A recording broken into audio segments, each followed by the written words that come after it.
Hello everyone, I'm Kate from Sallie Tomato and welcome to our YouTube channel. We enjoy doing tutorials here at Sallie Tomato to help you create professional looking projects that are fun but still easy to put together. And today I'd like to share with you how to create a sweet, classic looking tea cozy from our Cora pattern. A tea cozy may seem old-fashioned, but it really is quite practical, keeping a freshly brewed pot of tea or coffee warm right at your table. Lift the cozy off the teapot with the attached handle and you can see the fully lined interior. The pattern is detailed in one size, but I'm going to show you how to easily adjust the size for your teapot. We'll also shape the front and back panels and handle, assemble the exterior, the lining, and finish the tea cozy with an easy binding technique. The name for our tea cozy, Cora, was inspired by the character Cora Crawley of the PBS Downton Abbey series. And I think you'll agree this is just the way to start out your day with a nice warm cup of tea or cup of coffee. Be sure to purchase the pattern before beginning your project. The pattern and your supplies can be purchased from our website or request them at your local quilt shop. Are you ready to get started? Remember, you can always pause the video if you need a little extra time for stitching or an extra sip of tea. So let's gather your supplies and I'll see you at the work table. Before beginning, please review the recommended fabrics on the back of the pattern cover and the pattern corrections page on our website for any updates. Here are the fabrics you're going to need. A main fabric. I'm actually using 2 fabrics for my main fabric, so you can certainly use just one. The yardage listed on the pattern is enough for using one fabric for all the exterior pieces that you'll need. And then you'll also need an accent fabric, and I'm using a cork that complements the prints that I've selected. You'll need a lining fabric and then a sew-in fleece batting or Insulbrite, which I'm using. And the Insulbrite has a reflective layer that will help keep the heat inside your tea cozy. For extra designer touches, you may wish to add small rivets and a handmade label. Be sure to visit our website for the metal colors to coordinate with your fabrics. We've also included a list of helpful notions and supplies on the back of the pattern. First, let's take a look at your teapot. Fill in the chart to see if you need to make any adjustments to the pattern pieces. First, we're going to measure the height, and that's going to include the handle of your teapot, so from the table to the top of the handle. And then we're going to measure the width, and that's going to include the spout because that's going to take up some room, so include the spout. And then finally the depth, and that's going the front to the back of the teapot, or actually perpendicular to the spout and the handle, just as I'm doing here.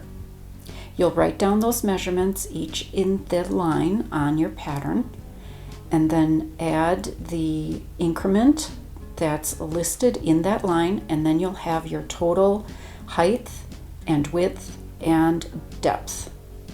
Once I've taken these initial measurements, I've put them into my little chart here on the pattern, and then I'm going to add the extra allowances that you'll see in each line, and then I'll have the total height measurement, the width measurement, and the depth measurement. And then you can compare the gusset size by filling in the final measurements, and there'll be a little addition here as well. The depth, and then the gusset length is 3 measurements. The height measurement plus the width, and again plus the height, so it goes from side to the top to the side, and that will give you a total length that you need for your gusset. And you'll compare this to the measurements that are written in the cutting instructions, and be sure to make a note on your pattern of any new measurements that you need to cut differently. From the main fabric, you'll need 2 piece A's and 1 piece B. Then from the accent fabric, you'll need 2 of piece C and then also 2 of piece D. The lining fabric and the fleece or insulbrite will be cut the same as the main fabric dimensions. Now we can begin to shape the front, the back, and the handle pieces. Position the 3-inch curved corner template in each top corner of the main fabric. Also, you'll repeat this for the lining and the fleece pieces A.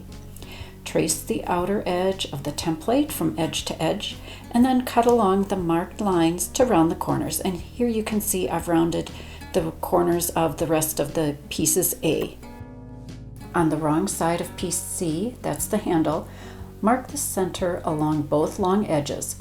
Then measure in at each center mark. Now draw angled lines from those center marks to each adjacent corner. And you'll repeat this step for the remaining handle piece. Now to shape the handle ends, position a large spool of thread in each corner of both pieces C and trace the outer edge of the spool from edge to edge, and then cut along the marked lines to shape the handle pieces. And we're ready to move on to attaching the fleece. Our next step is to center 1 fleece piece A on the wrong side of each main piece A. Or, of course, if you're using insulbrite, you'll center those pieces. You can use basting spray or sewing clips or a combination to help hold the fleece in place. Since I'm using the insulbrite, I'm going to make sure that the reflective side will be towards the lining. That way it'll help keep the heat inside the cozy. At the sewing machine, baste along the edges. Be sure to refer to your pattern for the recommended seam allowances and stitch lengths for the piecing and top stitching. You'll repeat the process to attach the fleece or insulbrite gusset piece to the main piece B exterior gusset. And if you enjoy quilting, that's another option to hold the fleece in place and add extra detail. Next, we'll make and attach the handle. With wrong sides together, align all edges of the pieces C for the handle. On the right side of the top piece, mark a vertical line using removable pen or chalk just in from each shaped end. Alright, then at your sewing machine, you're going to top stitch along each long side, beginning and ending your stitching at the marked lines, just like I've done here. Now on the right side of the main piece B gusset, mark the center between the long edges. Then measure and mark from each side of the center mark. You're going to position the handle ends at those marks and also keep the handle centered between the long gusset edges. And you can hold the handle in place with basting tape or basting glue. Now at the machine, we're going to top stitch the handle ends on the marked lines and along the curved ends.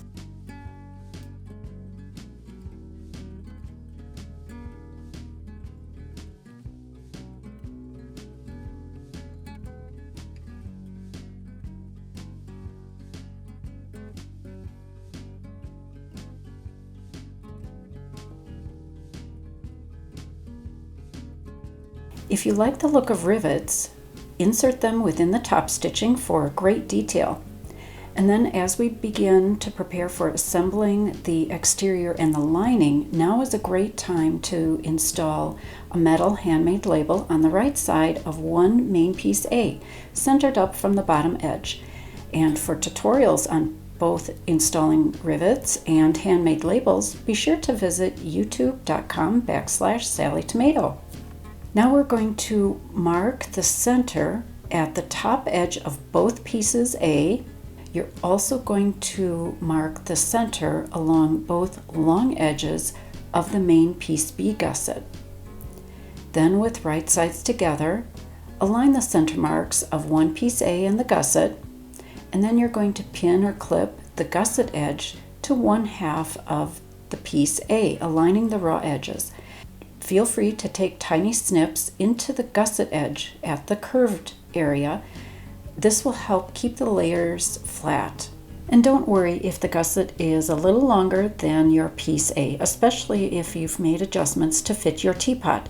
It's much better to trim a little away than to find that the gusset is going to be too short. Now sew this half together with the recommended seam allowance, and then we're going to repeat this process for the remaining half, attaching the gusset to the piece A. And you can see that my gusset is a little bit longer, and that's okay. We're going to add the remaining piece A in the same way. Now's the time to trim the gusset edges even with the bottom edges of pieces A, if needed, and I did add another row of top stitchings to secure the layers before I trimmed, because I do need to trim my gusset even. Next, we're going to press the seam allowances away from the gusset, and this is where the Sallie Tomato pressing station is really handy.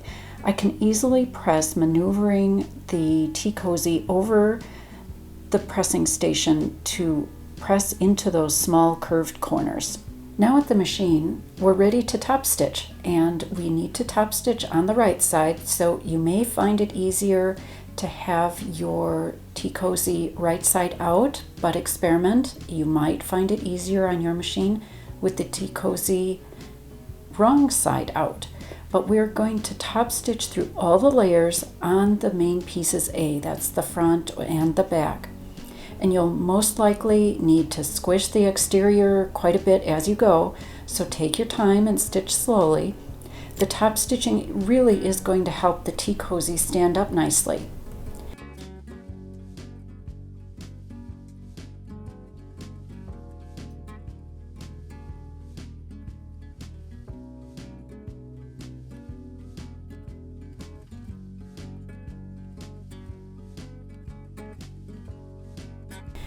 And then after my top stitching, while I'm still at the machine, I'm going to go ahead and attach the lining gusset to the lining pieces A. This time I'm going to use just a slightly wider seam allowance for attaching those pieces together, but refer to your pattern for the recommended seam allowance. Press the lining seam allowances away from pieces A, that's the front and back, and by pressing them in the opposite direction of the exterior, the seam allowances are going to nest together and be less bulky. So once your seams are pressed, turn the lining right side out and make sure your exterior is wrong side out, because you're going to slip the lining over the exterior so the wrong sides are together, and you're going to align the top curves. Then pin along the seam between each of the curves. Now top stitch the exterior between the curves and right next to the seam, securing the lining to the exterior. Make sure to backstitch at the beginning and the end. And again, I'm stitching slowly and squishing the layers as I sew. A zipper foot is also very helpful. It allows you to stitch really close to the seam so that the stitching will be barely noticeable. Also, another tip is use a thread color that blends really nicely with your fabric. That's also going to help the stitches kind of disappear into the fabric color. Turn the tea cozy right side out and then smooth the lining to the exterior, aligning the seams. And you can also pin or clip along the bottom edge. And then we're back to the machine to baste the bottom edge with a narrow allowance. You can also trim the lining even with the exterior if you need to.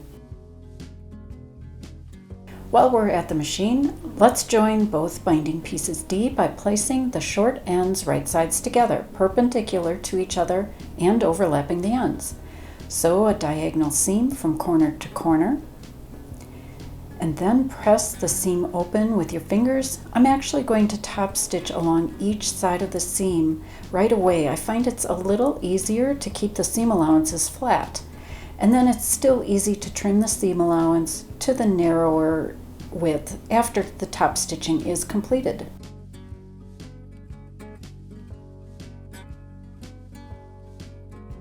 And we are on to the last step.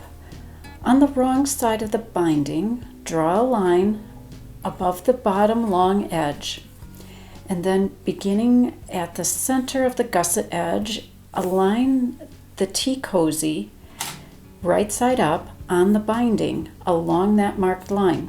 Use basting tape or even washi tape to hold the binding in place.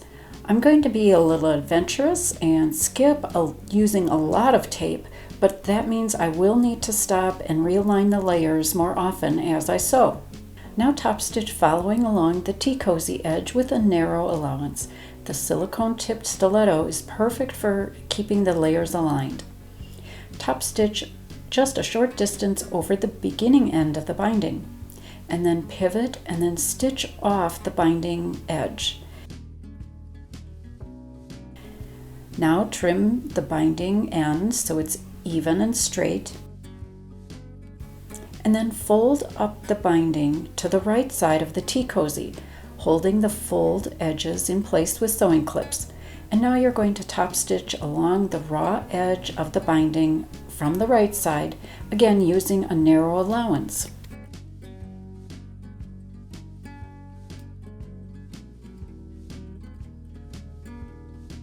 And here's an extra tip. If you aren't perfectly happy with the ending of the binding, take a 2-inch piece from the leftover binding strip, curve the short ends with a spool of thread, and then trim the curves and add a bit of basting tape. Then fold this tab around the binding, covering the unsightly end, and then top stitch through all the layers just like I've done here. And you could even add a rivet. Congratulations! Your Cora T-cozy is ready for use. Let your fabrics inspire a fresh tablescape or select fabrics to highlight what you already have. I hope you learned a new technique or tip today, but most of all, I hope you enjoyed the process. Please share photos of your completed project using hashtag Sallie Tomato and hashtag Cora T-cozy. We'd love to see how a Cora T-cozy fits into your everyday. Be sure to visit our website for our current selection of patterns too. Thank you for your time sewing with me today, and I hope you'll now sit back, relax, enjoy a nice cup of tea or a cup of coffee, and I'll see you again soon.